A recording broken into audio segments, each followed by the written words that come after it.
What's up, everybody? Once again, it is I, James, coming to you from the Nerdy Mewzings Podcast studio. I am joined today by a man of many talents, a man that never says no to a project. He's done animation. He's an author. He's worked with puppets, comics, everything in between. Mr. Brett Bean is here with us today. How you doing, Brett? I'm good. How are you doing? I'm doing good. Happy New Year to you. You're actually my first episode that I'm recording in the new year. Yeah, that's right. Nobody else gets that but me until next year. Got it. You get to hold that title until 2027. Right. Well, I'm assuming that you've been pretty busy. You've got a couple of comics coming out here pretty soon. That's got to be a wild ride. It is definitely a wild ride because you're like in the dark doing a marathon alone for a long period of time, right? To get ahead of schedule. And you don't know if, you know, what you're doing, or like, you're just running in the dark. You're like, I hope I don't fall off a cliff. Let's go see what happens. Right. Because you have no feedback, you have nothing. And so you're just in this marathon. And now it's finally where you get to kind of break through and see the light, and you start to see variant covers, and you start to see a little bit of excitement, but you have to carry all your own excitement for a long period of time that most people don't realize how much you have to go through until you get to that point. So yeah, I'm very excited about it. The fruits of your labor are finally becoming a reality. So it has to be cool to see that all rolling out. Now, I don't want to get too far ahead of myself. As I mentioned in the intro, you've done a lot of different things. So I'd like to take it way back to your early beginnings, as far as when did the love of comics and art and writing and all of this start developing for you? Has it been with you since an early age?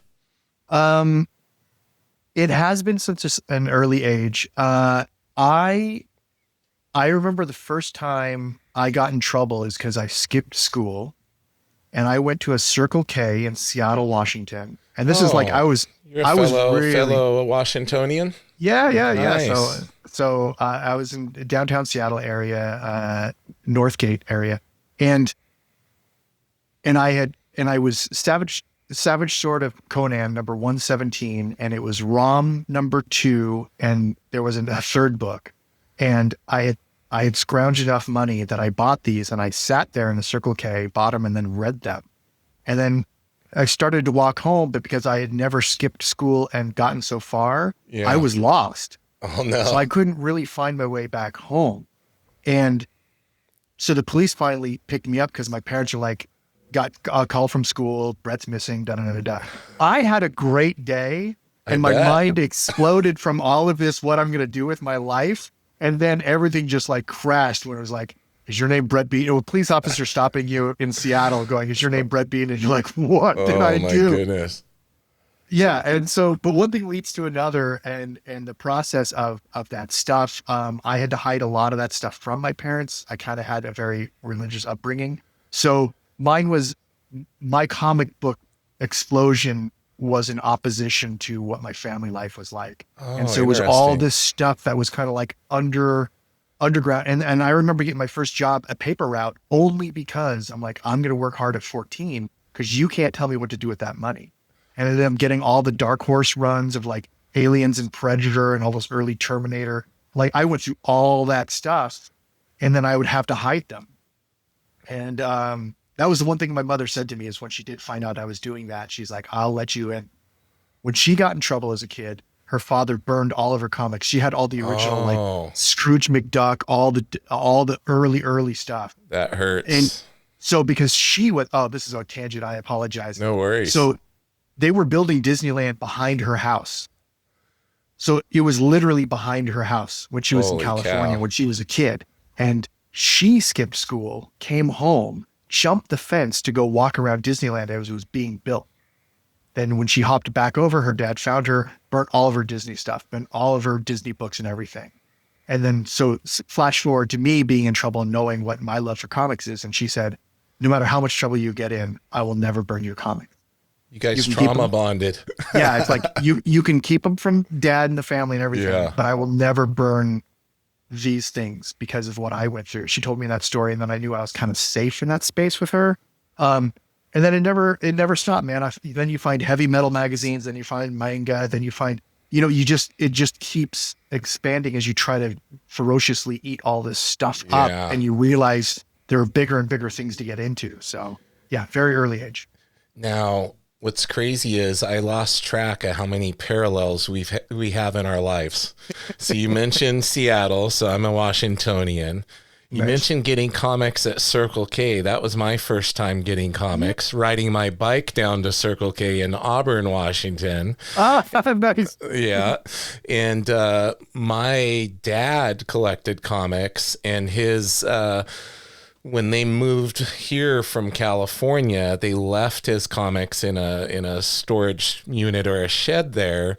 And when they came back, they were lost or gone, and it turns out his mom had destroyed his comics because she hated the comics. So yeah, lots of little parallels there. My dad actually learned how to read from comics. He was the oldest at 8 and kind of was, taking care of his little brothers and sisters so much. He got kind of left behind a little bit in some areas, and he kind of helped him learn how to read better. So he had a ton of crazy stuff that would be insanely valuable now, Superman stuff and everything else that mom destroyed because she wasn't happy. And then the other parallel we have is the religious upbringing, and comics being a little frowned upon in one sense. I remember my parents were pretty supportive of most comics, but when it came time for Spawn to come out, and McFarlane was always my guy, and I had the opportunity to get Spawn, and they said, nope, that's demonic. You're not allowed to get that. And okay. Yeah. So now, they lightened up over the years, and when you get out on your own, you can buy whatever you want. So now I probably have way too many copies of Spawn that I wouldn't have. Just to spite. Just out of spite. Yeah. Oh man. So it's been with you since an early time, and it sounds like it's only continued to grow and evolve to this day, your love of all these different mediums. Yeah, I've loved it. My problem is I got talked out of doing comics from my parents and from some comic book artists. They were kind of bitter, and I didn't realize that at the time that they were bitter. And so I kind of just went, oh, okay, well, comics is dead. I shouldn't do it. They're smarter than I am. I better go into this other stuff. So then you sort of I got into video games, and I got my first job with Sony making 3D models for Syphon Filter and SOCOM Navy SEALs. And then that led into concept art jobs, which led into the next thing. And then about 5 or 6 years ago is when I started to realize I have everybody else's dream job, and I'm not satisfied or happy. Yeah. And so I started to kind of look within and go, well, you always wanted to do this other thing. And then once I got into comics, once I started down that path, everything kind of really clicked. And I went, oh yeah, this is what I should have done the whole entire time. Yeah. So I've got a lot of catching up to do. I'm hitting my 50th. I got a lot of catching up to the guys who did it for 20, 30 years. But now I'm so disgustingly happy with. Yeah. But I also have a very loving wife who goes like, sweetheart, I'm going to make less money from Hollywood and TV. Do you mind? And she's like, you've always wanted to do this, of course. Yeah. So if you have a good support system, then it makes it much easier to sort of make these sort of jumps and do these things. 100%, man. My wife's been with me since the beginning of me building my business, when it didn't seem like something that was viable to make a living from, and supported it and ended up pursuing my passion and building this great thing. And it's really important to have that level of support. I think that can't be overstated enough. It's not at all. It's essential.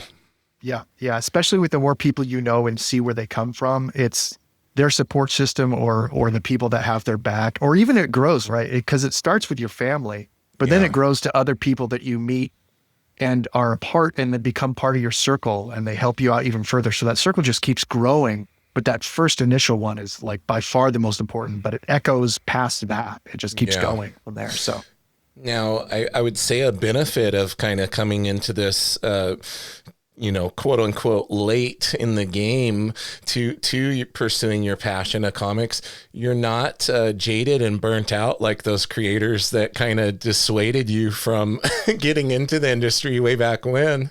That is true. Yeah. I think, but you know what? That's easy. That happens in Hollywood and TV and film all the time too. So very early on, one of, I guess, it's not a superpower, but one of the things I really learned was tuning into what you see and learning from other people's mistakes before you make them yourself. Yeah. Has been like a real big theme that has helped me throughout my entire career, and really seeing that burnout from people in TV and film. I go like, oh yeah, how do I not become bitter? How do I not become like that to where, cause you want a career, right?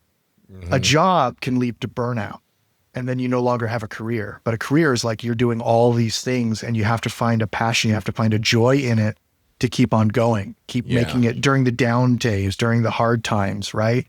And so you kind of learn that lesson from watching all these other people make that mistake and get bitter and get upset. You're like, oh, I don't want that in my life. How do I not go that route? How do I not make it about me all the time? So yeah, they say you got to find your why, like your purpose, your passion behind why you're doing what you're doing. And I think that's incredibly important. People lose sight of that.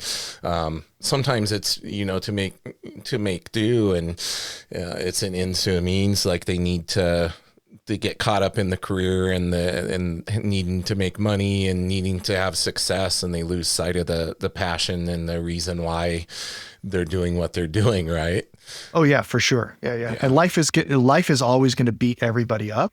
You just got to take those little steps as you go to sort of like, you can take 2 steps back as long as you're making 1 step forward, right? Because it's just life happens to a lot of people, and it's, but you always got to find that spark to just go like, well, why am I standing back up? Why am I doing this? It's not just to get another beating. Yeah, for sure. Yeah. Now, so breaking into comics, then you kind of built this foundation and everything. You've done all these different things. You worked in the concept art field and all of that. So for you, transitioning into comics from the standpoint of your skill set in building the base for your art and everything, like that was already in place. What were some challenges when you did make that decision that you were going to pursue comics? Were there any hurdles that you faced or anything that you didn't anticipate when you were first breaking in? Well, there's plenty of hurdles. So one is you are throwing yourself into the dark again, especially when you build up a career and you've got 20 years, you feel comfortable, and you are on purpose tripping yourself into uncomfortability.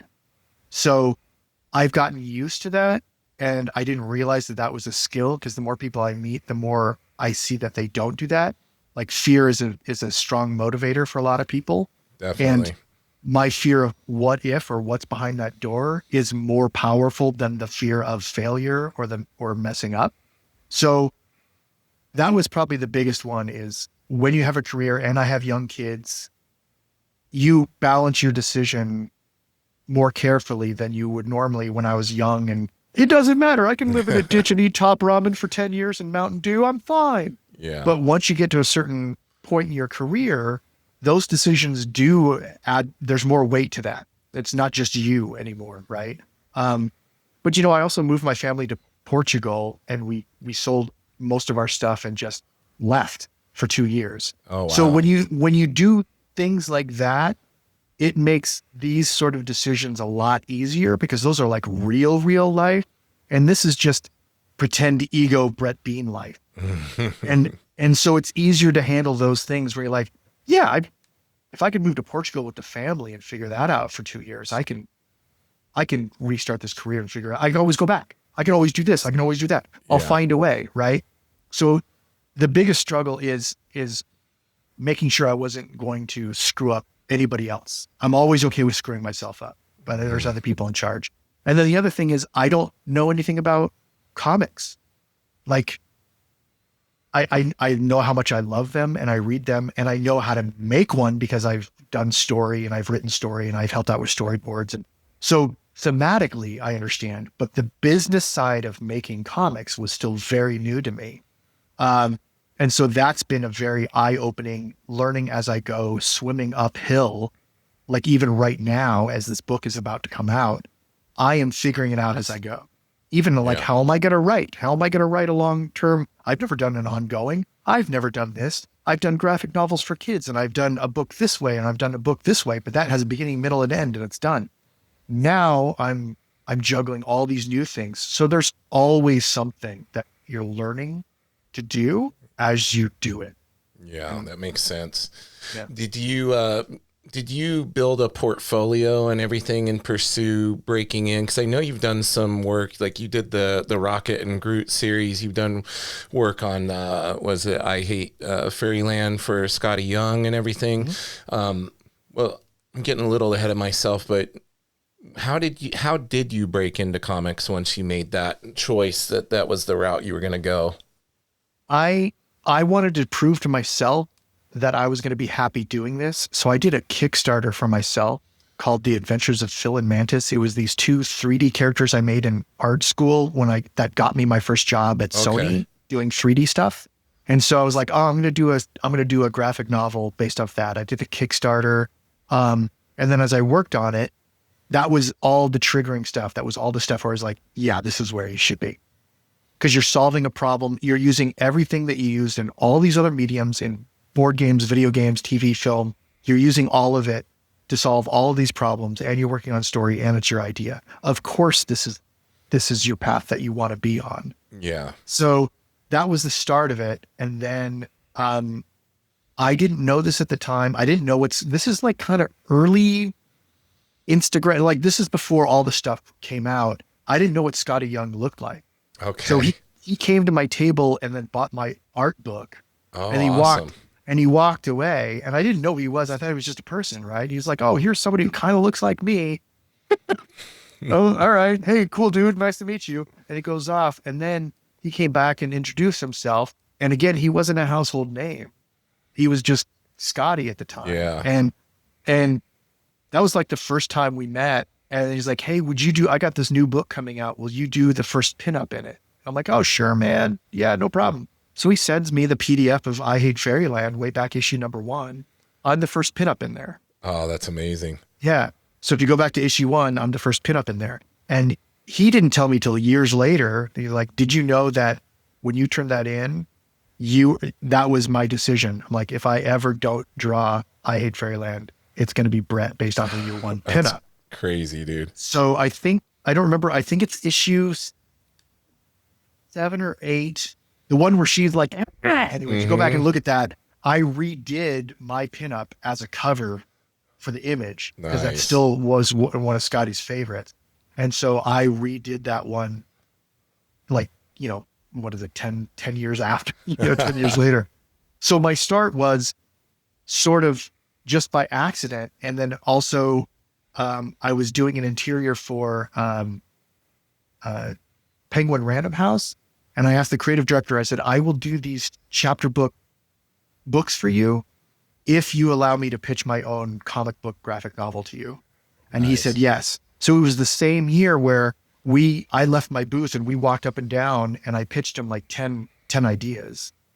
It was the same year I got. So everything sort of aligned as as you manifest yourself and you go, this is what I want. I'm going to aim all my energy towards this thing. You are tuned, I think, just in the way that if you are tuned to feel good thoughts or bad thoughts, or the pain in the world or the happiness in the world, you tune into those things just like you would the jobs and opportunities. For sure. It's the red car theory. So you don't notice them until you get one. Yeah, they're like red cars everywhere. Everybody's got a red car now. What's going on? Yeah. So that was kind of, long story short. Sorry, too late. But no, that's great. No, that's and how did the Rocket and Groot book come to be? I think that came to be. I think that was Scotty. That was with Scotty too, and I think it was right after Jake Parker, and I think that was his attempt to see if I was legit and somebody who would work. Because the more I work in comics, the more I realize how many lazy people there actually are. Yeah. And I don't mean that in a rude way, but a lot of artists are just, it's a hard time motivating them, right? Yeah. And so I think if you're going to build something with somebody, you want to trust them, which is also why you see people kind of be the same duo. You see the same artist and you see the same director and you see the, like in movies and you see the same group, writer and artist, because they start to trust each other that they're going to both have each other's back and get the thing done. Right. So I think that Rocket and Groot was literally just, it's what I would have done is if Scotty wanted to hire me, but I haven't done anything yet, you're like, well, let's see if they can just do this thing. Yeah. And then that was like, and then that led into I assume I Hate Fairyland. But again, I'm putting words in its mouth, which I don't want to do, but it's what I would have done. So I'm projecting that like, of course, yeah, let's have Brett do it. This is somebody I want to work with on my thing. I'm going to get him on here. I'm going to get him on here and I'm going to say, Scotty, Brett said, you thought that. And he's like, oh, that guy's so full of crap. So what? And which is totally true. I usually am full of it. So, you can call me out. Were there any challenges for you going from, so were you working in animation and concept art right prior to making the run at comics? Oh, absolutely. Yeah. Okay, and even during it. Okay. So switching your brain to doing sequentials, I know storyboards are similar, but sequentials are also very different. So what was that transition like for you? Obviously you've been consuming comics your whole life. So you know, in a sense, how to tell a story, but did that bring up any particular challenges for you, or was the transition there pretty seamless? It's definitely not seamless. And I think it's ever evolving. I think artistry or creativity, writing, it is ever an evolving process if you're a wanderer and you're searching, right? If you want to sit on your laurels and do the same thing over and over again, you don't have to worry about that part, right? But if you're somebody who's sort of always searching for something, you're always expanding that knowledge base. And so it was very challenging because as soon as you sit down and say, what sort of storyteller in comics am I going to be? You have to figure that out as you go, especially because you're doing the work that's going to be live, right? It's not just in film and TV, you can make a lot of mistakes and it goes back and forth and, it goes through the pipeline and then it finally comes out and you're like, look at all those things we did. But comics is like, you're already behind on a deadline, get going. So you have to be very choosy and have to kind of be immediate and go, okay, what's my visceral first take? Because I don't get 3 or 4 takes. I don't get months to plan out, blah, blah, blah, blah, blah. Mm-hmm. So you're learning on the fly and you're really starting to trust yourself and evolving and just accepting that is what it is, and it's not going to be what you will be. So it's a moment in time. And that was good advice from Scotty. I remember the first time he's like, well, if you look at issue 1 and you look at the later issues, the form of that character changed because you evolve as you find ways to get quicker, stay on deadline, and also find better solutions to problems that you had to solve early and fast. And then it becomes something else. And then when I started to look at comics, I would look at issue 1 and to issue 5 of anybody's book, and you can see this progression as they solve different problems and go, now I've solved this one. Now I've solved this one. Now I'm going to do this. And you can see that progression and you go, okay, this is just a part of the experience of making comic. You're not going to have every answer day one. It's better to get it out and move on and learn from it than try to make anything perfect. One, because there's also no such thing as perfect. Yeah, true. Yeah. And that, back to Jake Parker, the finished, not perfect thing. Yeah, for sure. Easier said than done, but definitely a valuable tool if you can apply it. It's an ego hit because everybody kind of wants to show that bright side and the only side, especially as we get into social media. Oh, for sure. And Instagram and the fakeness of Hollywood, and you don't see a facade on either side. You have no idea what's just left and right of my screen. It could be, it could be just garbage, and I've made this look good, so it looks like I'm put together. Exactly. But it's all and that might even be like green screen. We don't even know. Yeah, you don't even know. It's just held up with duct tape and hopes and dreams. I want to switch gears for a moment because you have an impressive resume. You've done some puppet design and stuff for Jim Henson. That's, just a small name like Jim Henson. That had to be surreal, dude. It is very surreal. I still do quite a few jobs with them a year, and it's always surreal. And it is an opportunity I don't take lightly that I get to play in that space. And the coolest thing is when I went to the studio in Burbank, they said like, "Hey, do you know you have a wall?" I'm like, "What are you talking about?" It's like, "Oh, come here." So when people come in, they want a puppet, we kind of give them the spiel, and then we walk through the concept art wall and look, and there's in the entire right-hand side, there's all of these Brett Bean designs. Holy cow. And then they open up the door, and then they're actually building and fabricating puppets. So they lead you through this whole thing. And it is one of those moments because I immediately went back to, I remember where I was and what was happening in my brain when Jim Henson passed away. I remember the funeral. I remember everything about that. And I have no idea that I would ever be given the chance to make puppets with them and those creative people, because they're all awesome. Everybody is super cool in both New York and California. They're both awesome studios. How did you stumble upon that opportunity? From my good friend, Kirk Thatcher. So Kirk Thatcher was a director and writer for the Muppets for a long time. I believe one of his first jobs was he was the tail of Jabba the Hutt. Oh, nice. Way back in the day, he used to make all the different puppets and sliced noodles for that. But he became a friend and a fan from conventions. And he's like, "Hey, I have an inn. Do you want to go take a tour?" I was like, "Sure, let's go take a tour. That would be awesome." And then you try to be all professional. Like, I'm totally cool. I'm fresh, right?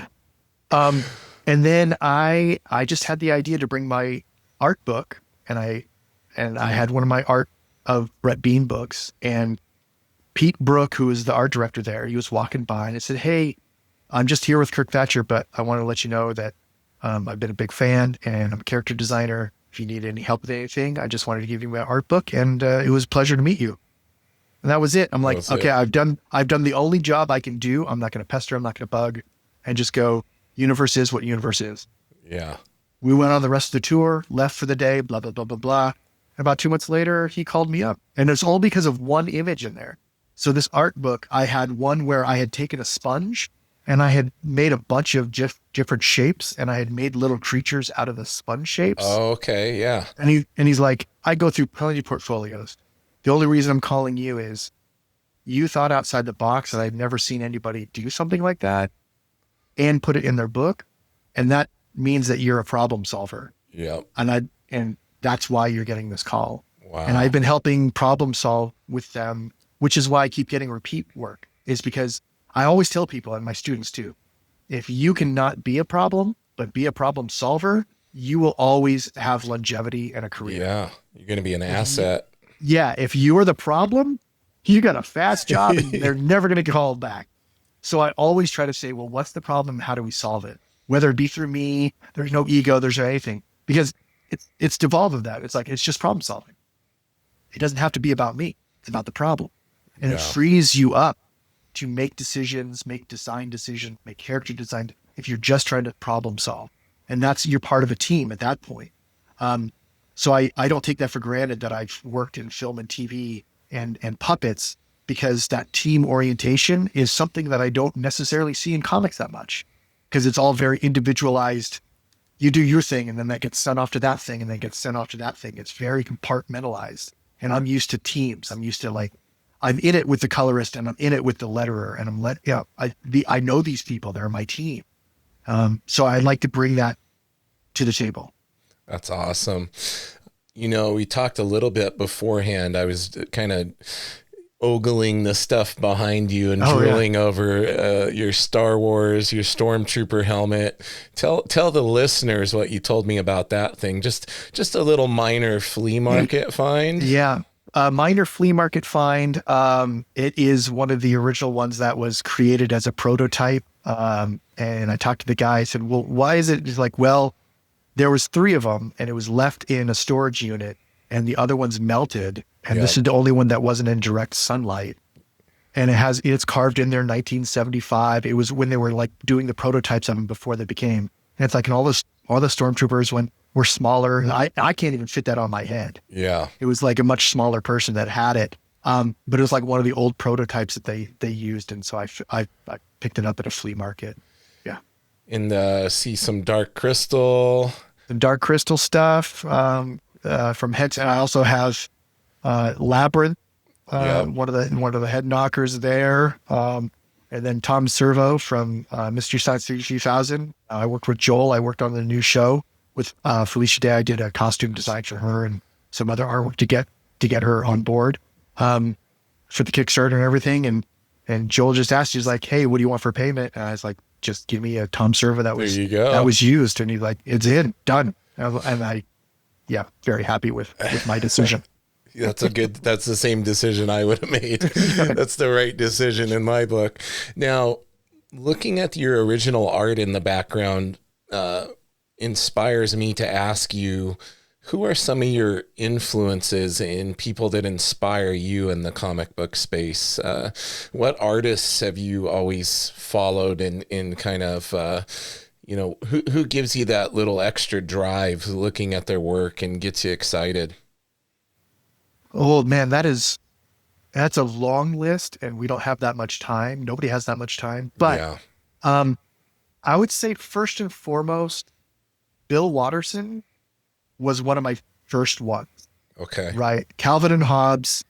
I know we're going comic strip, not comics, but it has the word comic in it. A lot of artists I have on bring up Calvin and Hobbes, even like mainstream comic book artists. Yeah. Yeah. Calvin and Hobbes was a big one, but also the way that he treated his characters and not selling out to his idea. Right. When I read about his decisions instead of the mass market, and not to take anybody away from all the other comic strippers who sold every single thing to everybody to be toys and everything, but there was something really pure and magical about that, and sticking to your guns really spoke to me. It felt very, very strong as a thing.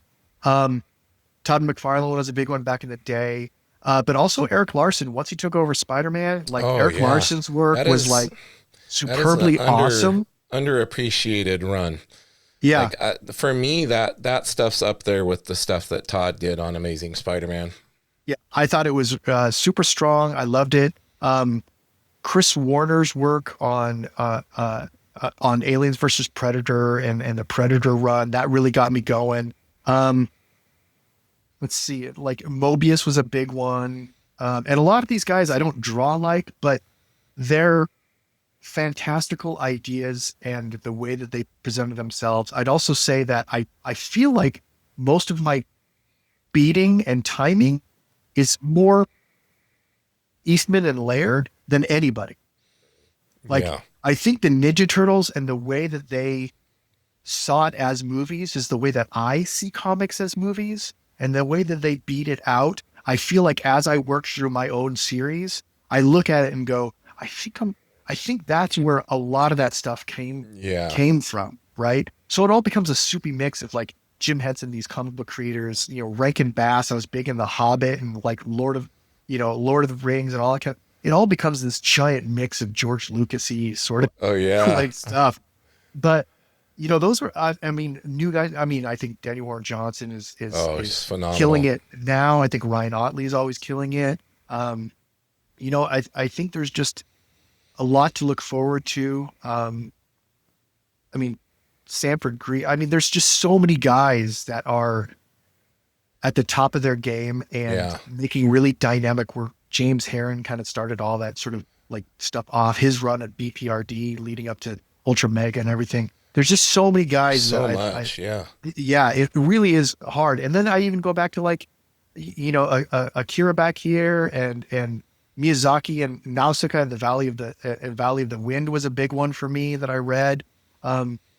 So it's really hard. The list is long and involved. It's the same. No, it's the same for me, man. And like you said, it doesn't always have to be something that you pattern your style after. It's just, that's why when I asked you, I'm like, what do you draw inspiration from? Because it's not necessarily that you draw like them or your style is like them, but it's like what really gets us going and makes us excited to create, right? Oh yeah, for sure. What are some of those pieces that you have back there, those originals? Oh, that's Conan, Savage Sword of Conan. I've got Matteo Scalera, original. Nice. Let's see. I've got page from G.I. Joe. I think down there, that way is a color guide for Ninja Turtles with the Triceratops. I've got Jerome Pena up there. I've got I love Jerome stuff. Aliens series. And if you can see, I've got, let's see, we're on this side. I've got Nick Klein. I've got some Hellboy. Nick has been killing it on that Hulk stuff, man. The Hulk Holy stuff cow. is crazy awesome. Next level. Ashley Wood. I've got Danny Warren Johnson over here. All the way over here, I've got one of my favorite series was, let's see. All the way over there. Yeah. So that is from the Stones of the Gehenna Stone Affair from Wolverine. Yep. And that was in that one and Kraven's Last Hunt sort of blew my mind to what superhero comics, in my opinion, should be. Yeah. Mike Zack. On Kraven's Last Hunt. Oh my God. Insane. And I can't get a single page of that. It's way out of my price range. I don't think any of us can. Way beyond. None of us mere mortals can get a hold of that. But in the other room, I do have a Wolverine versus Spider-Man page. Holy cow. That was one of my holy grails too, is getting one of those guys. So yeah, so this is just my office, but my wife has allowed me to adorn the entire house. So it's also awesome. Parallel, brother. Our whole bedroom is decorated with the Invincible original art. Yeah, it's awesome. Yeah, she encouraged it. And our hallway is covered in original art. So it's so awesome. Again, just another layer of that support, right? Yeah, for sure. And my kids are getting into it. So they ask questions and they go, oh, I like this one best. I have a Jack Davis, so they ask these questions and it was like, okay, it's stuff that I wish that I had when I was a kid, is to kind of be around these kind of things. It's the only reason I even got like an Alexa, is so I could just randomly play music for them that they wouldn't normally hear. Not just the stuff that, they're into, and go, Dad's just going to play some jazz stuff in the background and just let you ask questions. Those kind of things that just helps promote them just thinking outside of that small little box that everybody's put themselves in. And then you expand it little by little by little. Yeah, I love it. Yeah. Well, when you pan the camera over, I got a peek at your screen there, and there's a little something down there on the screen that we would be remiss to not talk about your new book that's going to be coming out. I'm not sure when this episode will drop, but I know that the FOC is next week, the final order cutoff for people to get it. Let's talk about your new creator-owned book that you're doing.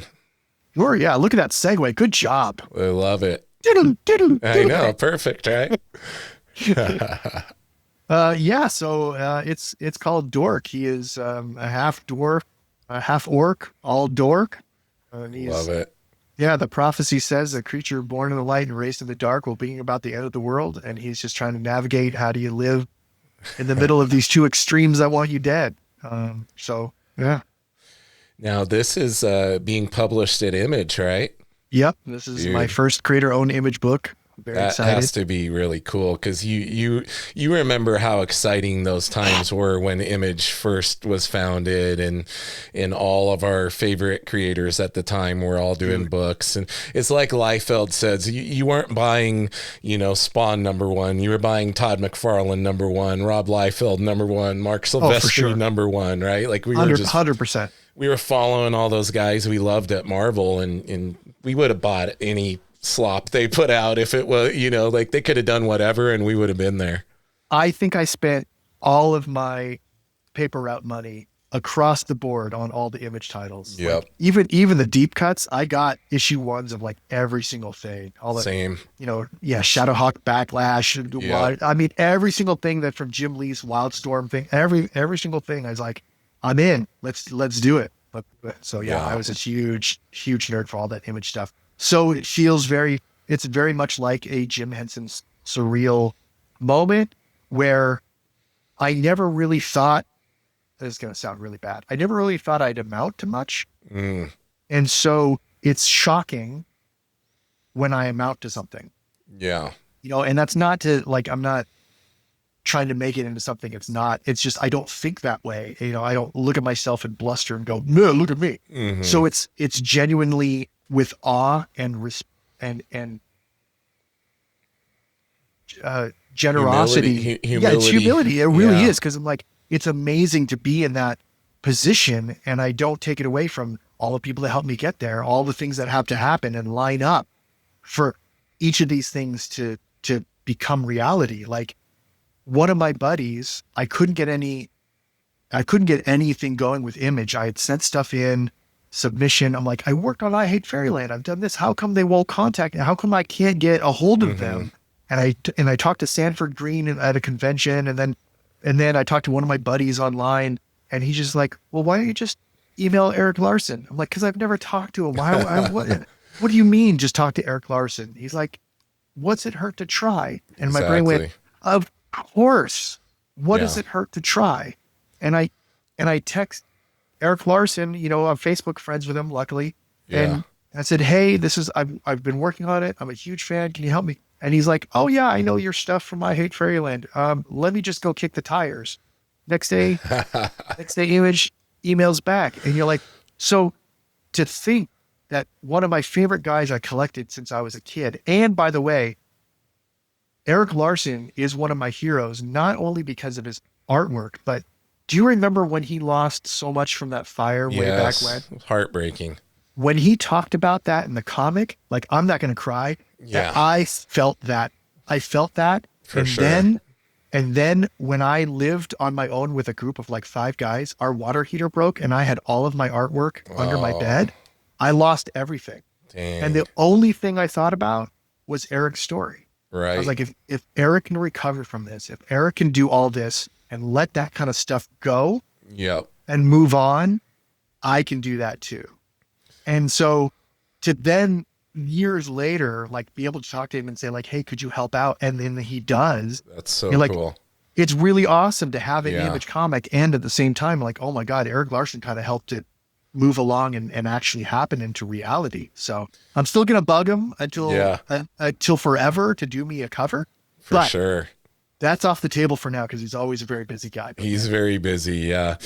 Yeah, that's funny what your buddy told you about, like, just try or just ask, like, what's it going to hurt? Because it's funny, some of the people I have on will say, like, I just don't know how you get the people that agree to come on the podcast. I'm like, I sent them a message and ask them if they'd like to come on. Like, that's, what's the worst they could say is no, like, but it doesn't hurt to shoot a message out. You never know what could happen, right? Yeah, and it's usually just timing, and it's not like most people aren't against you. No, they just have their own atmosphere and they're juggling so many other things, and so you just kind of look for those opportunities where people go, I have a moment, let me help somebody out, let me help what they're doing, and the rest of the time you just can't hold it against anybody because everybody has their own life to live, and you know. Yeah, so you put it out there and you go, great. If you keep putting it out there, eventually you'll get the people you want to talk to and blah, blah, blah, blah. Yeah. Now, it sounds like your original intention or your intention since the beginning with this book has been to have it at Image. Did you ever think that if it went south and you couldn't get in contact that you would kickstart it? I never thought about kickstart. I really wanted to go with a traditional publisher on my first major book. Yeah, that makes sense. I think down the road I'd be fine with that, but I really wanted to, one, prove to myself that bucket list and prove to myself that my idea was strong enough that other people believed in it instead of just trying to make a fan believe in it. You know what I mean? Yeah. And I know there's a distinction there, but I wanted it to have legs, and I wanted to see if it had legs. So it was very important to me. If it wasn't, I had plans to go to Dark Horse and boom, and I started to kind of research what everybody's deal was. But first and foremost, I wanted image. I wanted to kind of have ownership of it and go, if I'm going to fail at this, I wanted to fail my way. Yeah. Absolutely. Yeah. 20 years of doing everybody else's stuff to help them fail. Yeah, exactly. Now, where did the concept of this little guy come from? Is this the classic story of there was a sketch of a character you did in one of your sketchbooks, and then you started thinking about his story, or how did he come to be? The story came to be, actually, it was before I was building the entire pitch before all the other comic book work, before Scotty contacted me or anything. And I was building it out, and it was because the story's about me. Okay. But it's not, right? Because I don't believe in preaching and sort of making it all about the real world. I like my escapism. I come from the 80s and 90s. I love my escapism. And so I sat down and went, boy, how do I use something about me, but not about me at all? And so I sort of backtracked into this character where it's like, well, what if I had this character who lived between, I love Lord of the Rings, I love Conan, I love Hellboy, I love all this stuff. I want an outsider. Okay. You just start drawing and you're like, okay, I want somebody who, well, what about me? I have an extremely liberal side of my siblings who fight tooth and nail with the religious undertones and parental guidance. Right. And I could see this rift in between that has always existed and always will. Right. And as somebody who tries to either keep the peace or at least understand both sides. And that's the hard part, is I actually understand when I hear both sides, I understand where both are coming from. Yeah, you usually can if you really listen to both sides, can't you? Yeah. Yeah. And it's frustrating to sort of be that in that middle. And I was like, well, how do I make that funny, engaging, interesting, and not about because I don't really like all the stuff that's coming out where everybody's trying to like shove everything down the throat. And so I started to just go, where's my escapism in that? Where can I make that funny? And so I came up with, well, what if there was a character that was half in like a half elf and a half da-da-da. And so I just started to play with names of smushing names. And then when Dork came out, I was like, oh, he's a dork. Oh my God. Okay. Dwarf and orc. Okay. I'm done. So perfect. Okay. And then you start to kind of play out beyond that. But it comes in these layers of what do I want? And then how do I want to get there with it? So it kind of started as a nugget. But really I want to emphasize that I like my escapism. So I try not to make it about a lot of what comics are doing right now, which is no yay or nay or what's good and what's not. But for me, I like that, like, just let me read a book and laugh and giggle and understand what I want to understand out of it. It's not jammed through. It's not about this, not really about that. It's just this. So that's how it started. It was just, and that's sort of trying to live in the middle gray area. Yeah. Did you find that once you kind of locked in on the title and the character that he kind of started to write himself in some sense? Absolutely. Because honestly, he is, I made him about 20 years old, which is me at 16. Okay. So I write how I talk and how I used to act towards everybody and everything at that early age, in that snarky sort of, I know everything. But in my old age now, I go, oh, you don't know anything. And I'm going to write towards that. I'm going to write towards a young person like they know everything, not knowing everything, and then build on top of that. So it easily writes itself because I have a voice that already I understand. Yeah. And then and the side characters too. Like it's become, and my wife is a character. She doesn't show up until I think issue 7 I'm beating out. But she has a character as well, but it's not her at all. But again, it's drawing from what and the inspiration. Yeah. And go, well, how do I turn this into a fantastical, fun idea that uses some of these things that are real, right? Kind of build on top of that. So now you mentioned issue 7. So if you're that far ahead, how long are you planning on keeping this thing going? Obviously it's an ongoing series then? It's an ongoing series. That really does depend on people. It's indie publishing. At the end of the day, I'm the one publishing it. Image, is is helping out with distribution and stuff, but it's my book. And so if people enjoy it, I have story beats through 15 at least.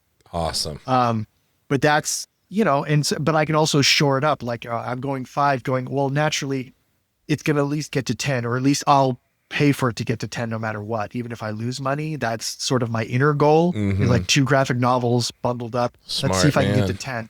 And then if people aren't really, or the numbers are so bad, I'll tie it up with a neat little bow at 10 on my own dime, because I think it's worth it, because I don't like shows that I get invested in and then just drop off. You're Same like, here, yeah. What are you doing to me? I love stories, but when you do that to me, it just, and there are stories that are plot driven and character driven, and character driven idea books are my jam. So I find them easier to write instead of trying to make them adhere to a plot idea. I like the character plots where it's like that whatever that character will decide will dictate the plot going down the road. Yeah, that makes sense. Right? And so those are more fun and engaging for me because I'm following a character. I'm following an idea. I'm not following the plot for this one thing, right? Doesn't matter where they go. I want to see what this character does. So I've got all those things kind of planned out to 15, but I can shore it up early if I need to. I'm just hoping that people like it enough that I don't have to. Yeah. Now the FOC is next week. When does the first issue land in shops? February 4th. February 4th, a day before my birthday. There you go, man. Happy early birthday to you. Thank you very much. You said you're coming up on the big 5-0? Big 5-0. I'll be in Hawaii on the release date. Nice, man. Because we thought it was going to be in March, and then Image goes like, let's push it back because Battle Beast is going to take over all of March. And I'm like, you know what? You're right. I don't want to get inside Ryan's microcosm of crazy. And especially after they announced the McFarlane cover on issue 7 too. Yeah, exactly. So I'm like, okay, let's do February, but that kind of like, oh, well, okay, I'll be in Hawaii for release date. But you only turn 50 once. Yeah, I think that's a good way to celebrating 2 things. Yeah, exactly. Awesome. Well, Brett, as we get to the end here, I want to give you the opportunity to let everybody know what they should be looking out for, and then as well as where are the best places to follow you online. Do you have a website, a newsletter, all that good stuff? Let everybody know what you have coming up and where they should be keeping track of you. Okay. Let's see. You can follow me at brettbean.com, and there you can sign up for my Substack. I have a Substack that I give out. And then my Instagram is probably my most current up-to-date drawing on the regular, what I kind of show off and do. So Instagram is just Brett2D Bean, the number 2 and then D Bean. I think my first couple of conventions is I'm going to be at MegaCon and C2E2. So I'm going to do Chicago and Florida. Those are going to be the first ones. But I'll be online all the time and just try to push this book out. And then also the Dungeon Crawler Carl book, which I have with Vault Comics that I'm doing as well. Cool. So between DORK and Dungeon Crawler Carl, the Crocodile, I've got my year shored up. So, pretty busy, yeah. Are you going to happen to be at either Emerald City Comic Con or Rose City Comic Con? Emerald Con I did think about, but that would be 3 conventions in just March. Oh, that'd be rough, yeah. It's a little rough for me. I'm just greedy. I try to get you guys out close to me. I did Emerald Con last year, but I don't know. When is Rose City? Rose City's in September. September? The weekend of September 11th through the 13th. Okay, there's probably a better chance of that one. That schedule probably coming later. Out of the 2, I'm preferring Rose City more and more. It's more, to me, it's more, there's more comic vendors. It's more focused on the artists. Emerald City has become more like a mini version of San Diego, where it's a lot on the celebrity side and the pop culture stuff. Yeah. So me, when I go to a comic convention, I want to buy comics and I want to support artists and all of that. So I go to both, but Rose City, I think I've been tending to enjoy it a bit more than Emerald here lately. Rose City, the last time I went there, I ended up dancing in the street with Wes Studi, drunk off our butts in the middle of it was a surreal, awesome experience just to sit there and like, it was very bizarre. That is so Portland appropriate, buddy. Yeah. Keep Portland weird, right? Yes. You were trying. Well, Brett, man, I've had so much fun with you today. I know there's like 20 different ways we could have gone. I could talk your ear off about all our shared loves of art, comics, movies. You mentioned Lord of the Rings. That could have taken me on a whole other tangent. Star Wars, we could have gone down that. Probably many other things, but I don't want to keep you too long. My hope would be that you had fun and we can get you back on here after DORK comes out and celebrate the success together, man, because I know it's going to be successful. I know you're tentative about it because I think that's smart to approach it that way, but I think it's going to do really well. I appreciate that. I appreciate your time, and I appreciate having me on and talking to me. And thank you very much. My pleasure, man. Let's do it again.